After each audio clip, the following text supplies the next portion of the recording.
is refer to the information in the infographic on the core industrial region in South Africa and answer the questions that follow. Okay, now that is our infograph, because as we know, info from information with various graphics, could be charts and all that. So for this case, this is our infograph, which give us different information. Talk about facts, about the number 2, the western, talk about number 3 corridor and the western corridor. So various information has been given to us for easy understanding of everything. All right, so we are going to continue scroll. Just try to scroll down to see if you are on the same track. Okay, sorry. Okay, yes. Auto strike about a problem area as well. We see. Okay, so let's try to check for the questions, which says identify the core industrial region depicted in the source. Let's go back to check the core industrial region. As you know, we've got 4 major industrial areas. But for this case, they do mention about the following cities, that is Pretoria and Johannesburg. And we know that Pretoria and Johannesburg are situated in the PWV, or what is in full, which is Pretoria, Witwatersrand, and Vereeniging, or Gauteng. So for this case, due to the fact of the states given, so you could refer to this as PWV in bracket Gauteng. Right. Now, don't forget, when we say PWV, it refers to the same as Pretoria. Sorry about that. The same as Pretoria,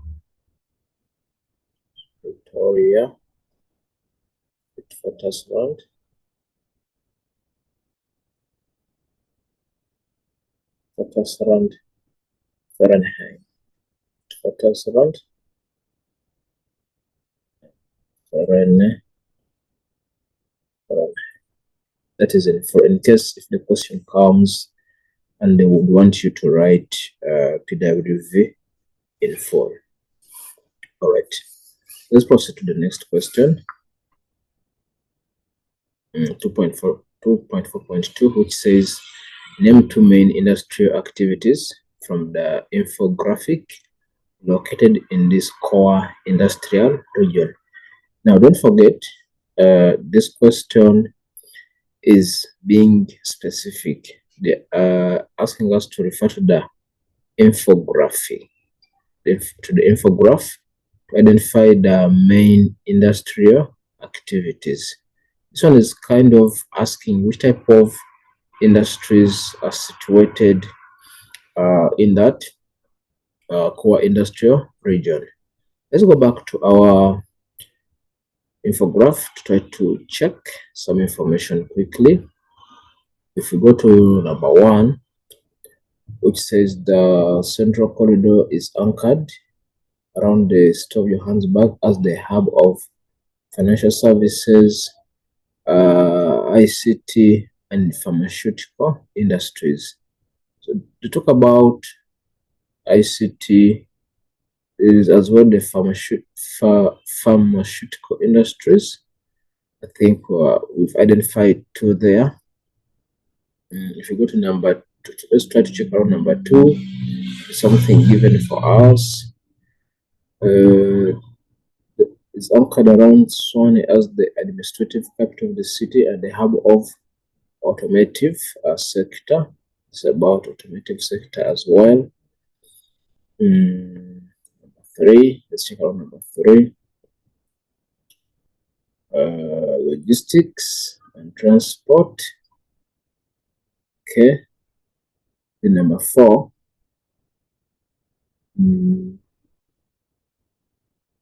There's nothing there. Number 5.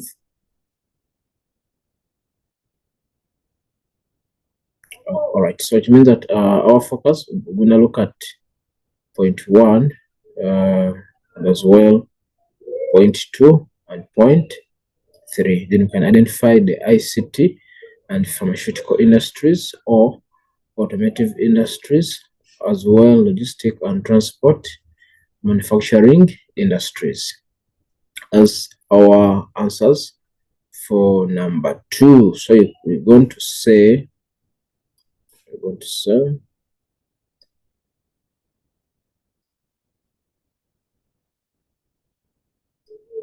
automotive,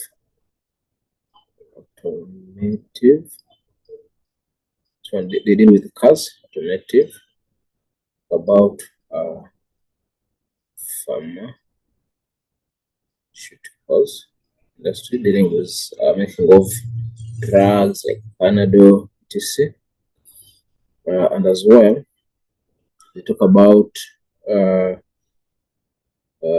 logistics and transport. I don't think this is an industry. This is a service. So I think we can go with these 2 for now. ICT or even ICT, as you can see, ICT. We had forgotten about the ICT industries. ICT. Yes. All right. Question 2.4.3. 0.4.3. Welcome back. So we are doing section B, geographical skills and techniques. So this question requires you not to leave out any information. For example, we see here is a background information on MD journey.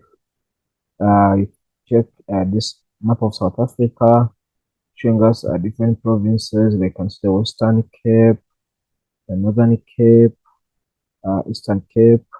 We have KwaZulu-Natal. This is Lesotho here. We have Mpumalanga. This is Gauteng. This is Mpumalanga. This is Free State. This is Northwest. This is Limpopo. So it helps you to be able to know what's happening here. So meaning our focus will be in this province of MDN. All right. At the bottom here, they show the different coordinates. As you can see, 25 degrees, 26 minutes south, and 31 degrees, 41 minutes east. And there's as well some good information for you to go through. It says Mbijane, formerly known as Hectosprat, is a small farming town situated between Kapildien and Komatprut on the southern tributary of the Crocodile River in Mpumalanga, South Africa. The farmers in the region produce sugar canes, some tropical fruits, and vegetables. The location of Mjajane creates excellent opportunities for prospective investors and businesses to establish themselves in the area along the N4 transport route servicing the Maputo Spatial Development Corridor. So you can see that the information is very important for you to always familiarize yourself before you attempt the questions below. All right, let's proceed downwards to see the questions. They say 3.1 map skills and calculations. Choose the correct answer for question 3.11 to 3.1.3. All right, 3.1.1 says, according to the urban hierarchy, Mjajane is classified as what? Now, this is a very tricky question. But there are the key words here is the word urban and hierarchy. And we know hierarchy refers to the ranking of settlements from the lowest to the the top. And then urban settlement, it means we are looking at a multifunctional settlement, which just start from a town all the way to the city, like that. So since we are dealing with an urban settlement, we won't focus on a hamlet because a hamlet is part of a rural settlement, meaning our focus should be on option A, B, and D, and we check which of the three will be part of MJ journey. Then let's go back to the information to be able to. Okay, here they say MJ journey. Someone known has Ectosport, a small farming town. This is information for you. They're saying it is a small farming town. Therefore, check on our options. Of course, a city is not a small town. A metropolitan is not a small town, which means the only option we are left with will be option number B, which refers to a country town. Therefore, Mdijan will be a country town. Right. 3.1.2, Mdijan is located in Dash province. Again, we go back to our information. This region is known as Hectosport, the small farming town situated between these areas on the southern tributary of Crocodile in Mpumalanga. But as well, you can find information here. Or if you check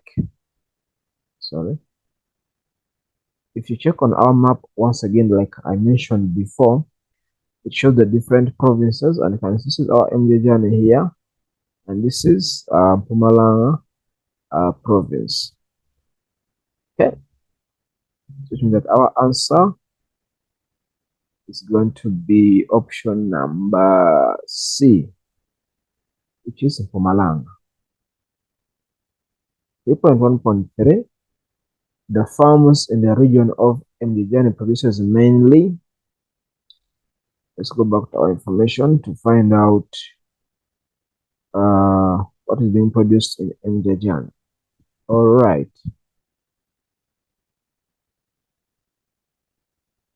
So you can see here, the farms in the region produce sugar canes, some tropical fruits, and vegetables. Then we go check on our options.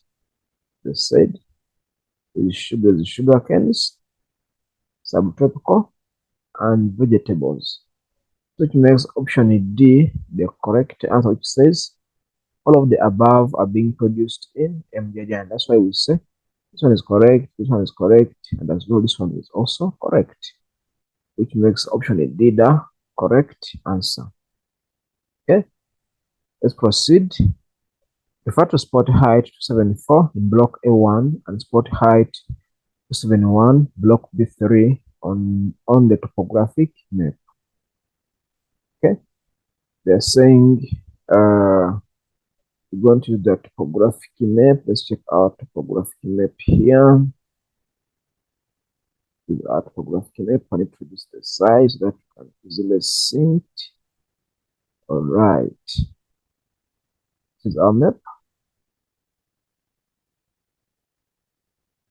Okay, so we go back to the questions. It says we refer to the spot height 274 in block A1. Let's check. This is A1 and this is our spot height.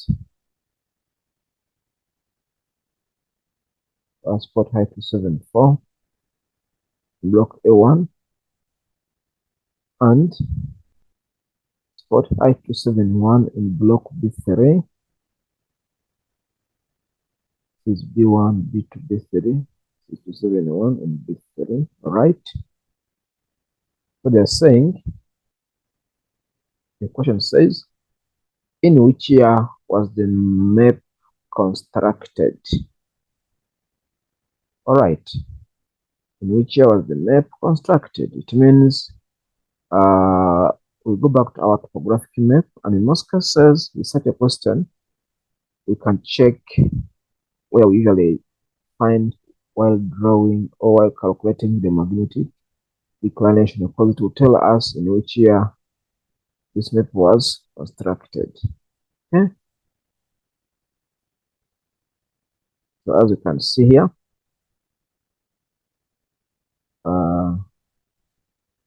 this is our mean magnetic declination, 18 degrees 28 west of true north, January 2014. So it means that this map was constructed in the year 2014. So always try to check that information. It will be given to you in that area, which means supposed to be 2014. They say use the answer to question 3.1.4 to calculate the current difference in years. Okay, the current difference in years. We say current. For this case, we are in the year 2023. The current year. So 2023 minus the year of magnetic declination, which is 2014 already here. So it's a minus 2014. Give us what? Use our calculator. 2023 minus 2014. Check our calculator. Okay, is 2023 minus 2014 is going to give us 9 years. So the difference will be 9 years. Okay. The annual change is 5 minutes westwards. Calculate the mean annual change. Now with this one here, when you check on the MGN map, this was the annual change. Sorry. The annual change,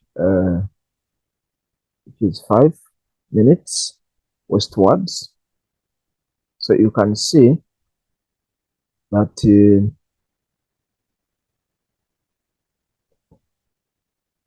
sorry,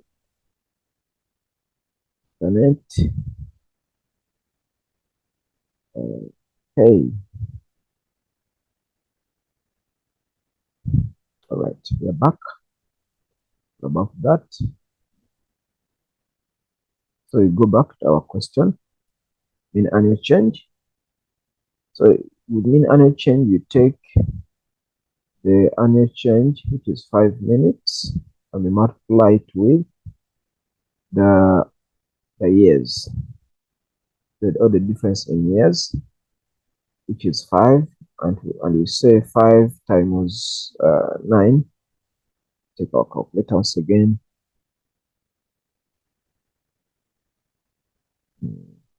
Okay, let's say 5 times 9 give us 45 minutes. First. Okay. Now, for 3.1.7, they say use the answer to question 3.16 to calculate the current magnetic declination. I think we can use our blank page to calculate this one here for 3.17. Let's scroll a bit down. Okay. Question 3.17, which says use the answer to question 3.16 to calculate the current magnetic declination. Our answer in 3.16 was 45 minutes westwards.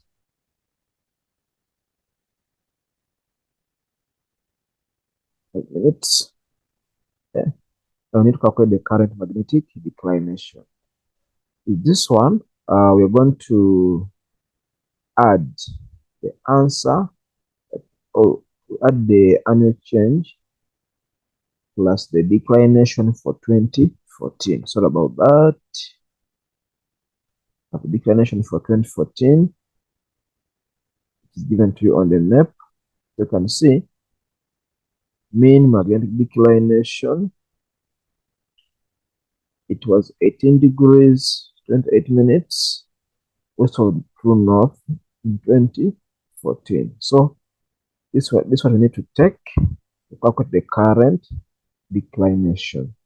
It's 18 degrees 28 minutes. Is 18 degrees 8, and we add both. If I use the grade 3 mathematics or formula, 18 degrees 8 minutes plus the 45 minutes.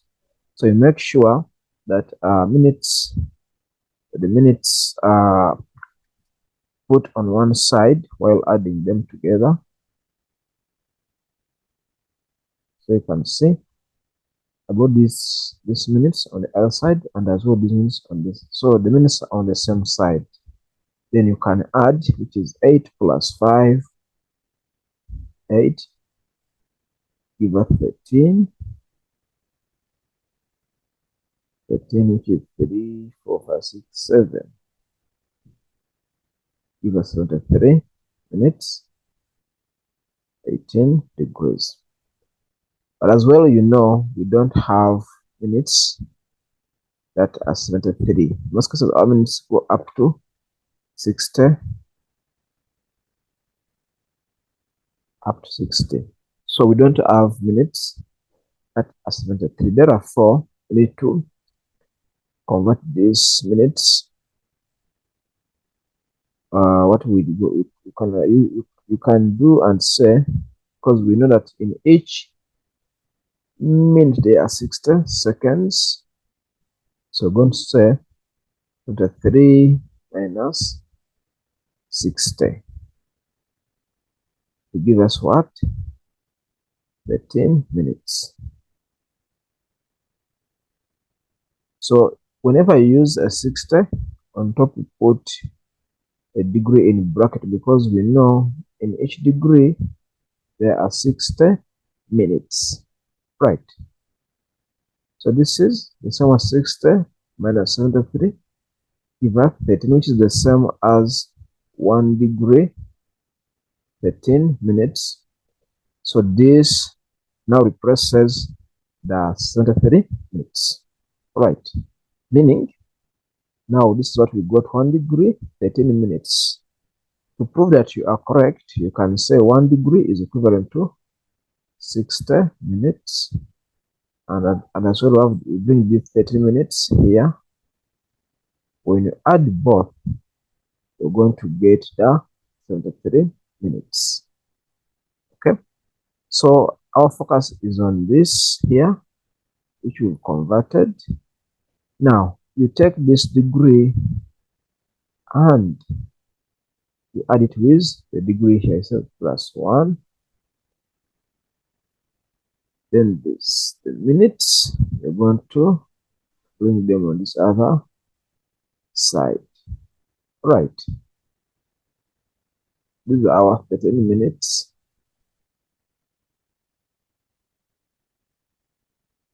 Okay,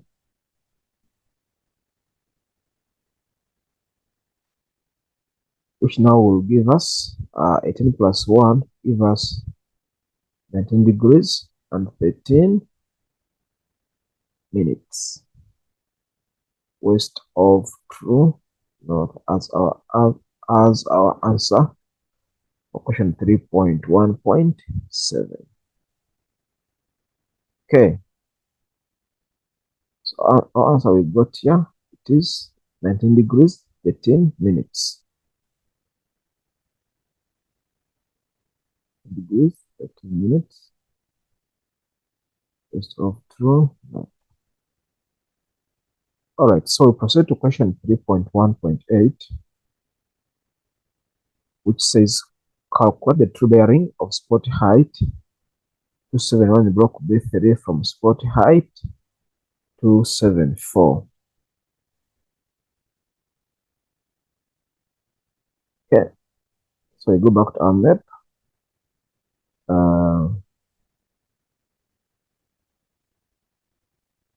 So these are our two spot heights. So don't have to calculate the true bearing. About this one, you must have your long ruler and the protractor. Ensure that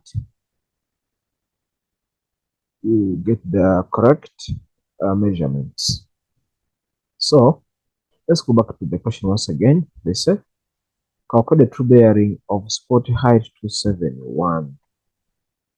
So we need to find the true bearing of this spot height here from 274.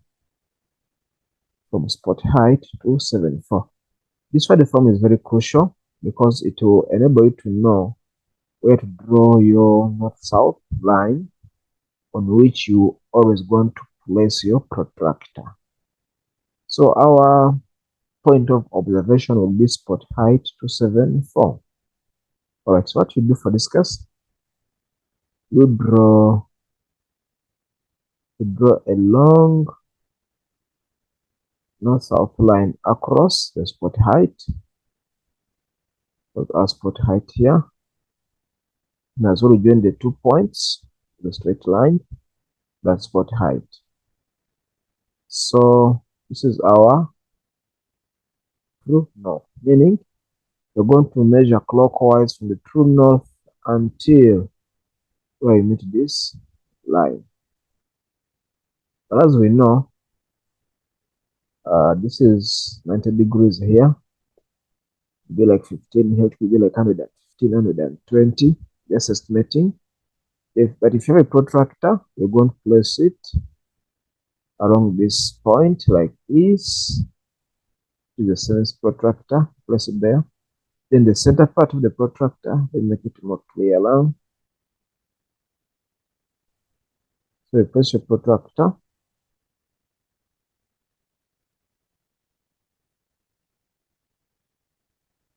Okay. So our protractor, for example, to the point of observation. So you're going to read clockwise. Let's say 0, 10, 10, so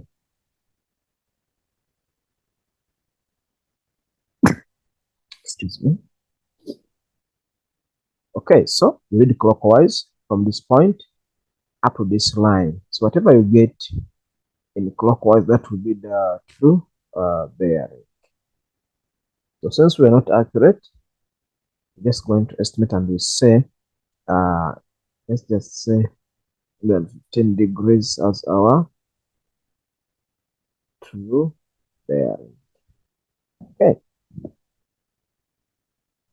Then we carry on, and go to 3.1.9, which says use the answers to question 3.17 and 3.18 to calculate the magnetic bearing from spot height to the spot height in 271. So we can use our blank space. Okay. This is question 319. To calculate the magnetic bearing, which is MB, meaning magnetic bearing, the formula equals true bearing, which is TB plus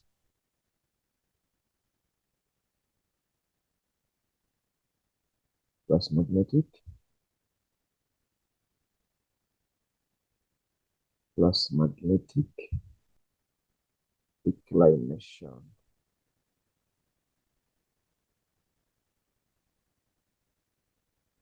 which is MB.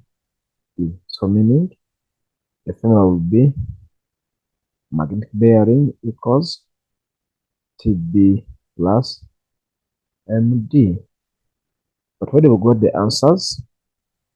So we check our true bearing and we said you estimated our true bearing is 115 degrees.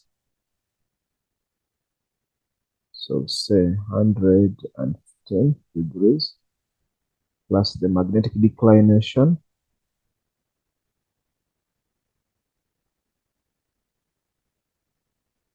which was 19 degrees, 13 minutes. So this was the current magnetic declination, 19 degrees, 13 minutes.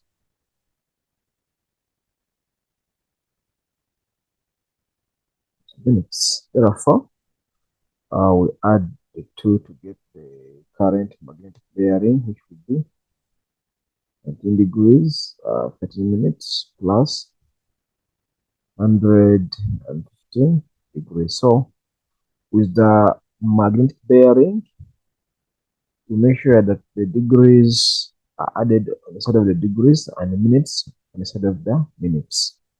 So this is 13 because there's nothing to add it with, 13 minutes. Then we say 115 plus 19 degrees. With our calculator, say 115 plus 19 degrees, which will give us 134, give us 134 degrees as our magnetic bearing. All right, let's proceed. So for this, for 3.19, we got 134 degrees, 13 minutes.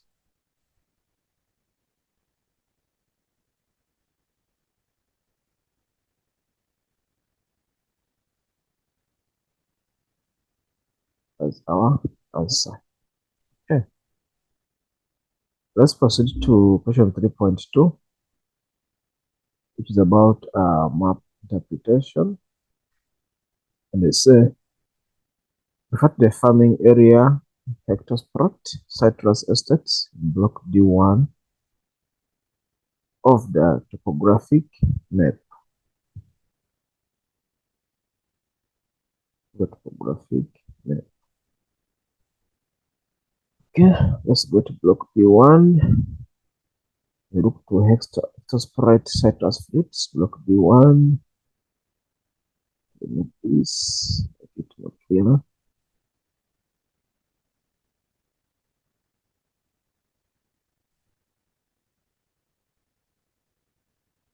Then go to reduce the size. All right. So block D1. This is our block D1 here. Let me zoom it.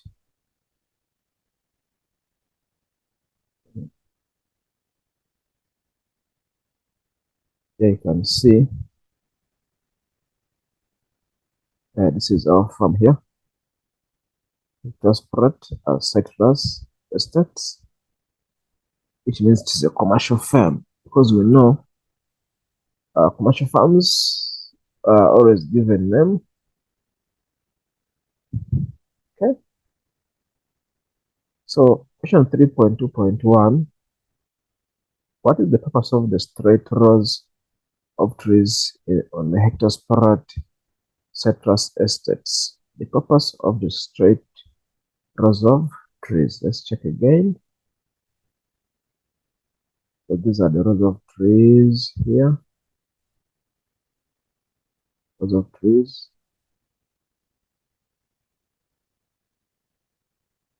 Okay, and we know for the rows of trees, it refers to rows being planted in a straight line, but with the purpose. So let's find out what is the purpose of these rows of trees around that. Okay. So what is the purpose of the rows of trees? For this case, we are going to say sorry about that. Okay, first analyze here. So the purpose of the rows of trees could be to act as breakers or protect estate from winds. That's why you can see here winds, whenever we have these lots of trees around farms, one way it is to prevent winds from destroying crops. This is, if I can demonstrate it for you here, could be something of this nature.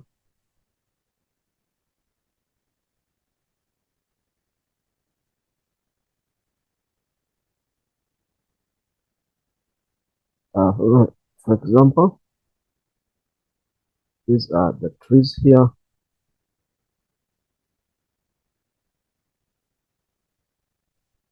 And if this is the farm, for example, this is the farm here. So it means the wind could be coming from the northern side. The wind is coming from this other side. So these winds are going to be obstructed by the trees in these other areas. That is why we say whenever there are lots of trees next to a farm, in most cases they act as windbreakers. Or if these rows of trees are situated next to, let's say, a water source such as a river, they could as well act as flood controls. Okay, let's proceed. Does farming in this area represent large scale or small scale farming? We check again on our map here. Most cases where farms have names, like they say, Citrus Citrus Estate. Whenever they say the estate, this is typical of commercial farms, or they occupy a large piece of land. See, so we could say it is a large scale farming. Large scale farming. They say provide evidence from the map to support your answer. But the evidence must be from the map. Like we said, the farms occupy large area. Farms have a name.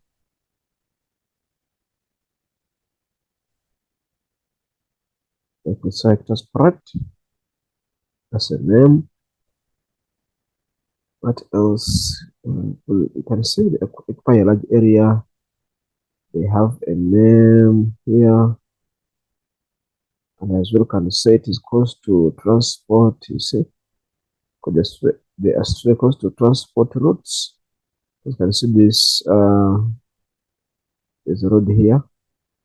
If you enable them to access market. So could also say also close to major transport.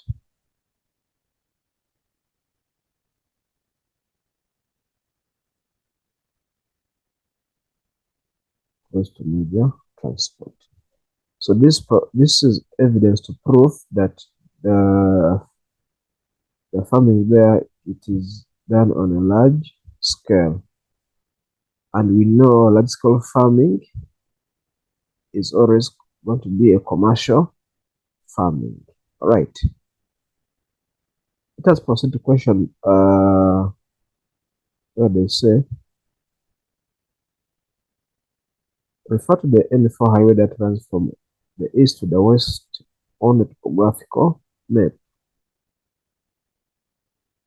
of the N4 highway, okay, that runs from the east to the west.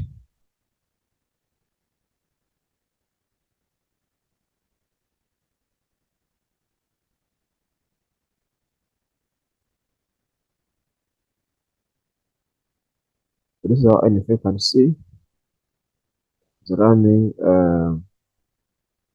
to the east all the way to the west. But they're being specific, the west from the topographical map. Remember, we are in Mpumalanga, right? Okay.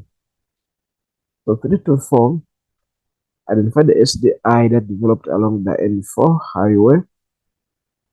That's supposed to be the Maputo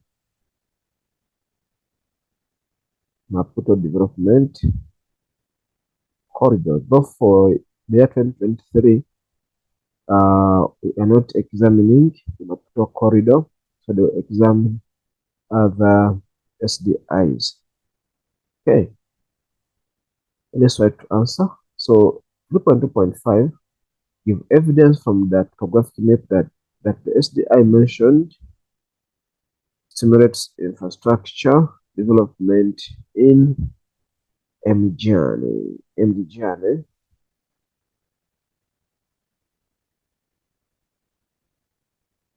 Okay,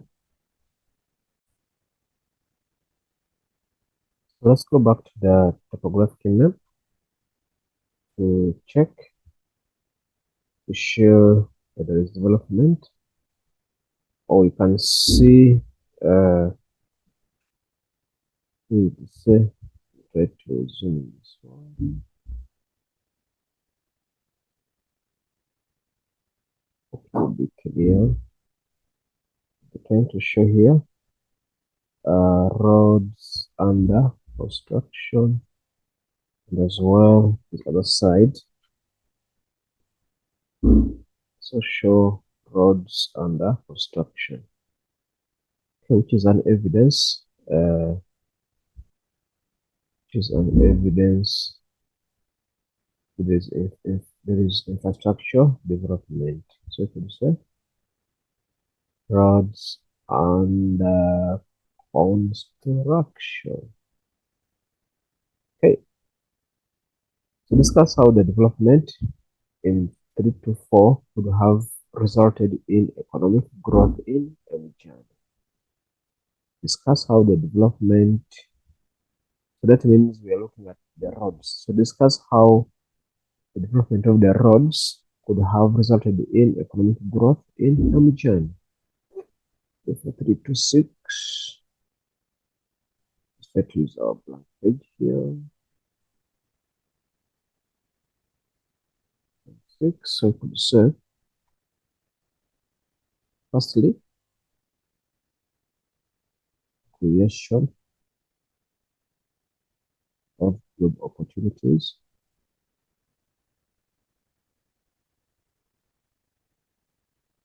For people in Mjane. Secondly, we promote industrial development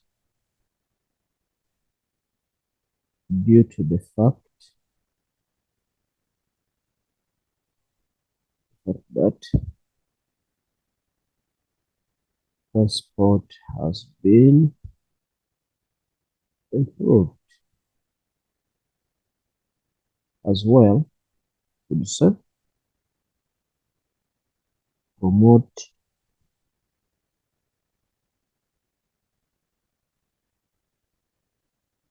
development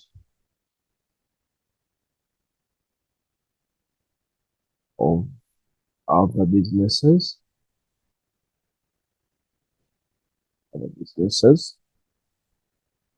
as well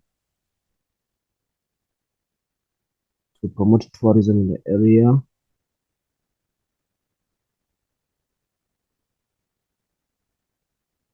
promote tourism in the area. Okay. All right, so that is for question.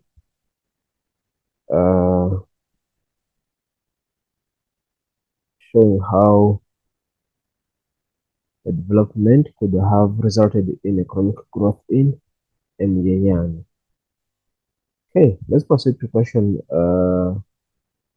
First question, which says refer to settlement 7 and 8 on the author photo map. Let's go there. Said settlement 8 and 7. Let's try to get our autophoto here. Alright.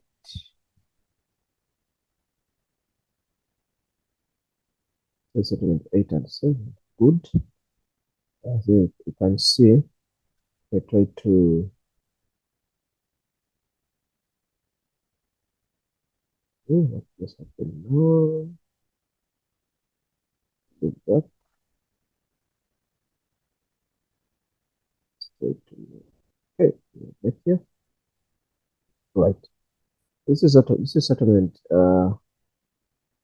7 here. 7, and we have our settlement 8 here, because the difference already. The settlement 8, the bigger structures, they are proper streets that are organized, some of a grade.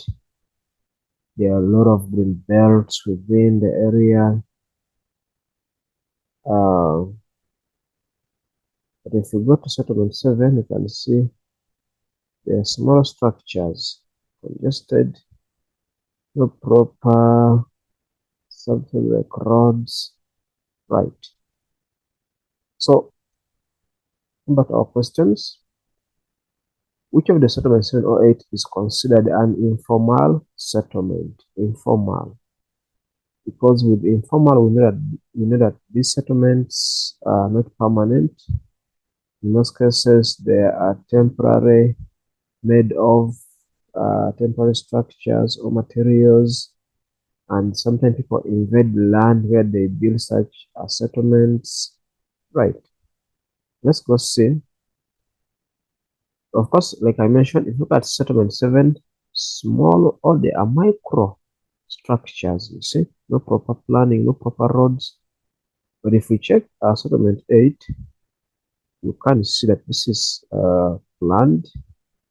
They're big houses or structures, full of green areas or green lands, you see. So meaning we are going to consider settlement 7 as our informal settlement.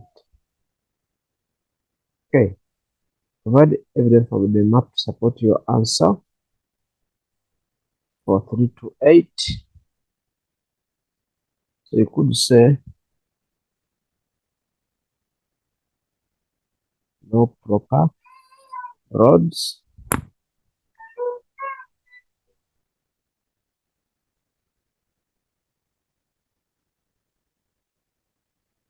no proper roads. As well say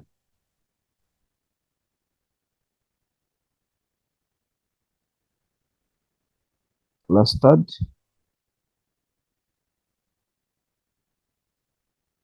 or is congested.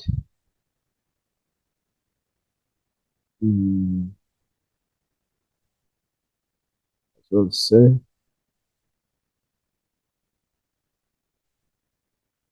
the very small structures or houses. Okay.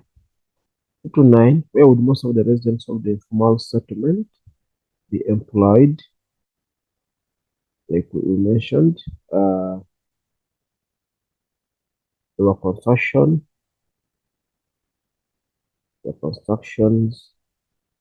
which were happening on these roads here.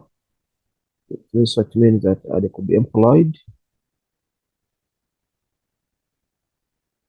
over on construction on roads, road construction, and as well in citrus estates.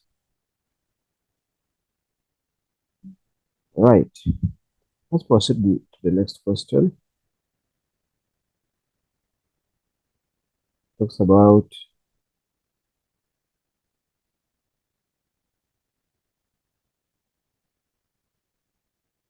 it says refer to the railway tracks in block A1 and B1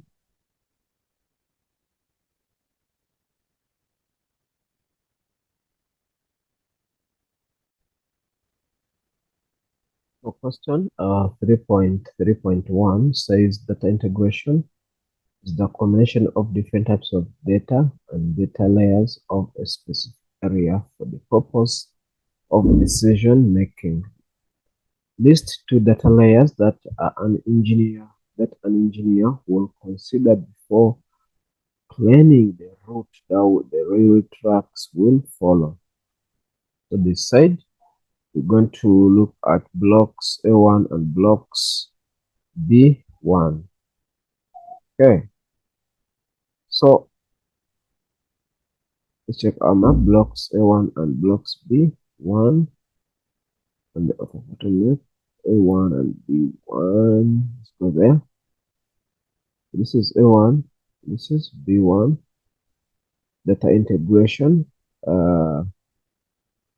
refers to combining different types of data for the purposes of comparisons, make proper decisions. All right. So the question is asking to identify or to list two data layers that an engineer will consider before planning the route that the railway will take.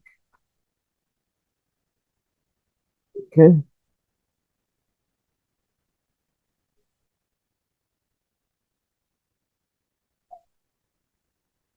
So let's assume the railway.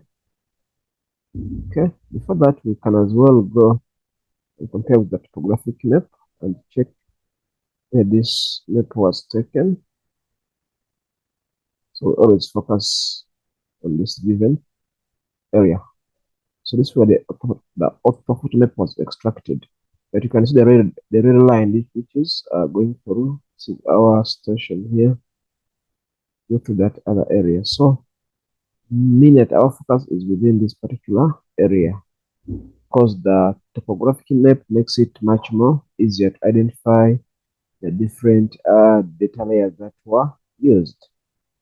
As you can see, you can look at the gradient of the slope, which for this case is going to be gentle because we don't see contour lines being too close.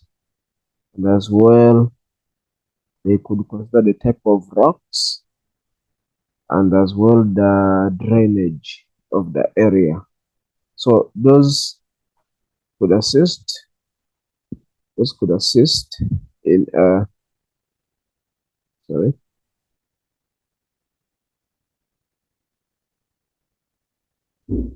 about our map. B1.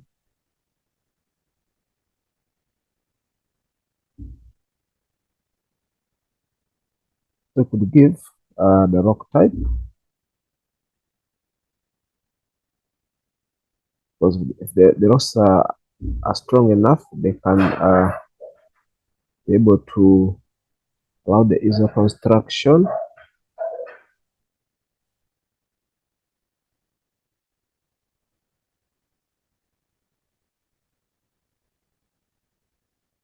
And as well, type of slope. For this case, has to be relatively gentle and not too steep, because steep slopes won't be good for the railway tracks. Yeah, this color, so the two. So explain how data integration studies engineers when they plan the development of the railway tracks. So you could say you are able to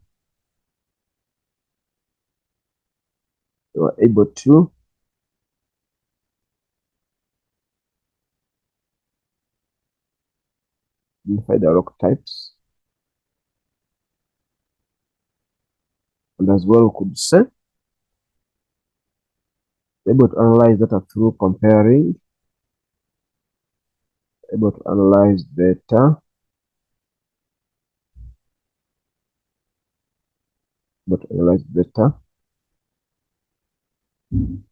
so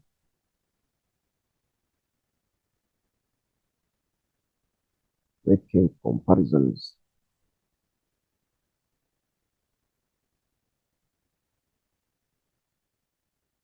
Lastly, define remote sensing. This could be observing the earth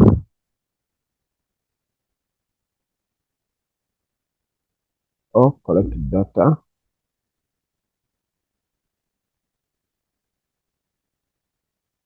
without being in physical contact. In remote sensing, we are gathering information, but without ourselves being there in person. So how did the remote sensing assist developers in the development of the Maputo corridor? I could say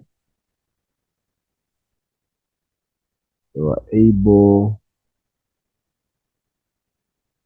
to collect data for a wider area. As well say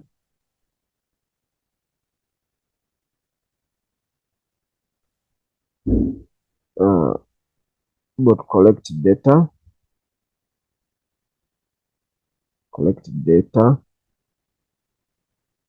from inaccessible places, because there are areas where we cannot go as human beings. Those areas could be dangerous, could be risky, So if you use remote sensing, able to collect that information so easily. And as well, could say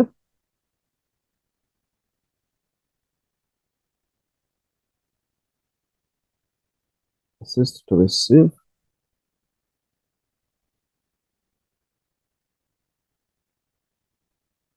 information quicker, among others. So that's how remote sensing could be used. For this case, remote sensing could be satellites, could be vertical area photographs from planes, or can as well use drones nowadays. So all these could be part of the remote sensing devices to enable us to collect data. So this brings us to the end of this session.